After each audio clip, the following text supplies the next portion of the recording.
Hi, my name's Paul Ferguson. I'm the Merida test rider for Commuter bikes, and this is the 2012 T5 Speeder Carbon. I've had the bike for about 6 months so far. It's been a bit of an upgrade from the mountain bike I used to commute onto work, and I've really enjoyed it so far. Smashed all my best commuting times. And just really fun to get on and get out and ride on. So I'll just go through some of the things that I've noticed about the bike since I've been riding it. One of my favourite things is the Ultegra drivetrain. It's really nice and tight. All the shifting is immediate and really responsive. So I've got some shiny old levers there as well. Nice big levers, so you can really hit those if you need to get to them quickly. So quite good. Another thing that they have on this one is they got the Fulcrum Racing rims. These ones are CX, so good for commuting on. Nice and solid. They do add a little bit of weight, but you got no chance of buckling those unless you have an altercation with a car. So really nice. It's got the Detonator Maxxis tyres on them. Not a massive fan. They're pretty slippery when it's wet.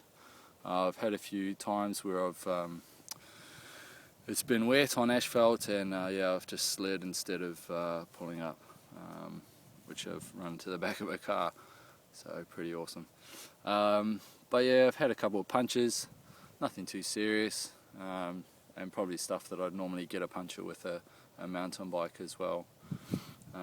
But yeah, if I had a bit of a choice, I'd put different tyres on them, maybe a little bit more puncture resistance. Yeah. So came with the Pro Logo seat, Mal Proforma. Not a big fan. It was a bit wide in the beak for me, and chafed and stuff. So I've got the Salitalia XC Kevlar there. Which is quite a nice one. Carbon frame, obviously.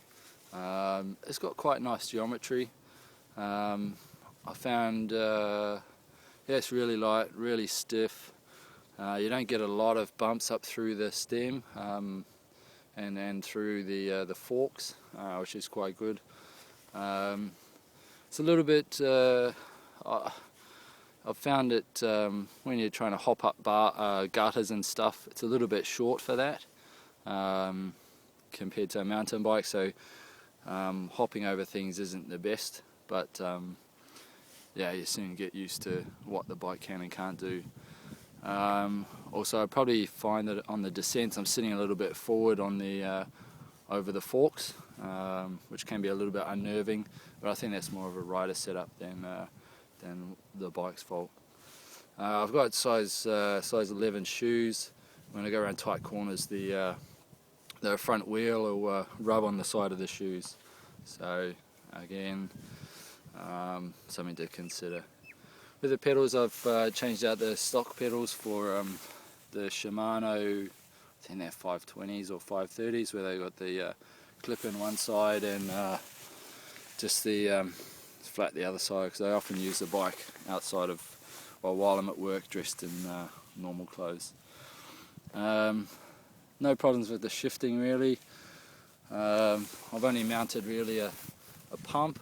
I'm not a massive fan of drink bottles and that kind of business, or racks or things like that, but I believe it's got space for racks, little points there to attach them to. Somehow, I've never done it, but they've got them there. Brakes are not too bad as far as rim brakes go. Avid single digit. You don't have to pull on them too much to get the pads to engage, but yeah, quite a bit different from disc brakes. For commuting, it's all about visibility.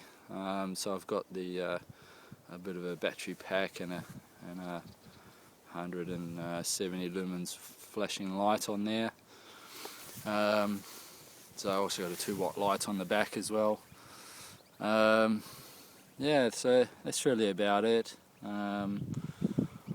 no real other massive gripes with it. Just nice and stiff and fast. Just a joy to ride, really. Just everything you put into the bike, power-wise, just straight down to the road, which is quite nice. Yeah, so overall a great bike, and yeah, looking forward to jumping on the 2013 model. See you later, bye.